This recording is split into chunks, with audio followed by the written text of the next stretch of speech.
So we have a Canadian motherboard here, the Dash A. We do have an A, yes, we have an A here. Probably, I'm not sure if that's insensitive. No, we love our brothers to the north, right? Yeah. Yeah, our brothers and sisters. We love them actually all from the north. They're all good. Yeah, no, I think actually, I was talking to you about this. I was really excited actually, I think, about showing this board. So at launch, the Deluxe is going to be the primary board at launch for us. We will have a Pro and we'll have a Dash A as well. The Pro hasn't been finalized, but the reason why it's not here, I'm not showing it to you guys. But it'll be coming very shortly, and the Dash A will also be coming very shortly. But to the ROG and the WS will probably be about like 2 weeks, maybe 3 weeks post the launch date, which you guys are seeing this hopefully here on the 29th or very shortly after. You'll see most of these boards all within about a month of the launch time frame. But I think a lot of people always try to find out, even though this is truly an enthusiast platform, right? We're not talking about the entry-level users here. This is really for users that are really focused on performance and wanting the absolute, best product. Even if they're buying the entry-level K part, they're still generally users that the top end of the spectrum. Right. I mean, the entry-level K here is going to be faster than the top of the line K on Haswell. Correct, exactly. So in that perspective, right, you can understand where you are in terms of the position, right? This is a user that's going to probably at least, I'd probably say, be looking to spend $1,500 to $1,800 probably on a total system build, right? So when you factor in the DDR4, yeah, your operating system, your graphics card, your chassis, your power supply, everything, you're probably in that ballpark. I would assume, right? But I'm always a fan of trying to bring balance to how you look at system builds, and so that's why I definitely wanted to highlight the Dash A. We talked about the Dash A for Z97, which I thought was an amazing board if you considered its total value set. And what we've done here is we put a little side by side. We put the Deluxe, which is an awesome board, and we've done a full overview. You guys can check it out, and I think the board is amazing. It's really about the most feature complete board you could really get out there. And here we've got the Dash A. But even when you go down to the Dash A, you're not losing a lot here. You're really getting one, ASUS quality and design, so you're going to get a fantastic, reliable, stable board. It overclocks like a beast. I've personally already done 4.6 gigahertz on here, no problem. I've done DDR3 3000 on here, no problems. And like always, we always tell you, whether you buy the Dash A, the Pro, the WS, the Deluxe, the ROG, whatever board you're going to get, overclocking is always going to be great. Stability is always going to be great. The difference is going to come into core connectivity and supplemental features. But if we quickly, kind of go over here, the power delivery section, as you can see right here, is pretty much the same. And also even the capacitors, right? It's got the high quality caps. We've got the ultra high performance inductors here, fin dissipation.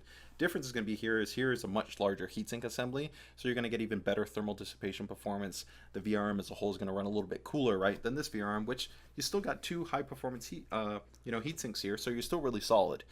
But for users that are looking for the best thermal performance, that's where the Deluxe is going to be a little bit more beneficial, right? Otherwise, outside of that, this board still comes with SATA Express and SATA and M.2, and is going to fully support any PCIe based devices, so you're great. You've got one single SATA Express versus two SATA Express here, but as a total you have 2, 4, 6, 8 serial ATA ports. Plus, you've got M.2 supporting up to 2280, right? So, I mean, for most users, that's a ton of storage connectivity, right? USB 3, the board still has dual front USB 3 ports. You got one front USB 3 here, and you've got a front USB 3 here. So that takes care of you there. You still got 1, 2, 3, 4 physical by 16 PCI Express slots, so you can still totally do, single, 2, and even 3-way GPU configurations, whether it's SLI or Crossfire. You've got the Thunderbolt support here, just like you also have it on this board. You got the fully isolated audio design with the shielded codec, with the Nichicon audio caps, with the operational amplifier, that DTS sound profiling for games, music, and movies, and for profiling between in-ear monitors, headphones, or speakers. So you're good to go there. One difference will be that the A won't come with Wi-Fi, whereas the Deluxe and the Pro will come with Wi-Fi. But you still get an Intel Gigabit Ethernet port on there. If I want to, maybe I can pull this one back here. I can show a little bit of the I/O for you guys. So here, taking a look quickly at the I/O, we still see that the board has the USB BOS flashback, so you can still, of course, flash and update the UEFI, which is still not soldered. It's a socketed-based chip, so you can go ahead and remove it in the event that something gets corrupted. But you can flash it, recover it, update it. No CPU, no memory, no graphics card. Just the PSU standby power, a little bit less total USB 3 compared to something like the Deluxe, right? But you still get 6 USB 3 ports on the back. You've got the Intel Gigabit Ethernet, still with the TurboLand software to prioritize games or downloading or browsing or whatever it might be. 4 USB 2 ports and a combo PS2 port. You still got even the gold-plated, multi-channel line level outputs, for minimization of oxidation, and you got the Toslink optical out with the DTS Connect too. So I mean, all the way around, when you look at the board, it's pretty stacked. Of course, you still even get the nice one-touch options like the easy XMP down here, the easy TPU switch for one-touch overclocking, the easy EPU switch for not affecting performance, just slightly undervolting the CPU, giving a little bit better power consumption, a little bit reduced thermal performance. And you're also even going to get things like our auto tuning technology, so that if you want to be able to go ahead and run things like our dynamic auto overclocking, right, which is going to be specific to your CPU, your memory, your cooling solution, your power supply. You got that. You got the Fan Expert 3 fan controls. It even has the support for the fan expansion module. So if you guys check out like the Deluxe, we went over this really cool little fan extension module. But this board, it has all the fan headers. They're all 4-pin. They all fully support DC and PWM fan control. You can still put on a PWM splitter on there if you wanted even more headers. But you can go ahead and support the fan extension module. Actually, I think I got it right here. This little guy right here doesn't come included in the box. But it comes with the Deluxe board. Suppose this one it doesn't, it'll be sold as an optional accessory. So I mean, I think all the way around. I mean, what's your perspective on?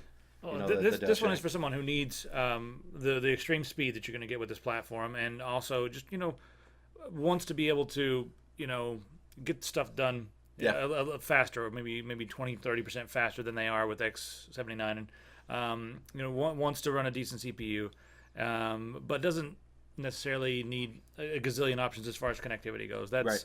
I mean, but without compromising on the functionality, which I think is really cool. Yeah, I mean, if you're not running 20 hard drives and RAID controllers and like you said, you need the 802.11ac Wi-Fi. Right. We're still making some internal decisions. You guys might hopefully see this board, and it will still offer the expansion card right here, where if it is available, then you'll be able to purchase that and be able to just drop in the wireless. That is TBD. So depending on that, maybe we'll update the link here in the video so you guys can know that for sure if that's going to be the case. But all the way around, I think it's an awesome board for you guys that are looking for an entry level into X99, but really not compromising on any of the performance, overclocking, or key features that you want to be able to have an awesome build and an awesome experience. We were just on top of that mountain in Colorado, and I think this might be an interesting way to put it, because that mountain is, it's 14,500 feet, right? And if you consider the base camp of Everest, which is where this platform is. This platform is Mount Everest, right? The base camp of Mount Everest is higher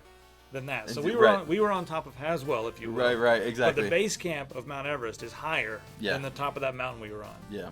So that's what we've got here. The base is already quite a bit higher. Quite a bit higher, exactly. That's a perfect example. So what you guys need to do now is check out all of our other videos, especially the video that covers the technology that's exclusive to ASUS. But you can also check out the workstation, the ROG, and the Deluxe video. Just click on the link. It'll take you to all the X99 videos that we have done here with JJ. And we'll see you guys in those videos.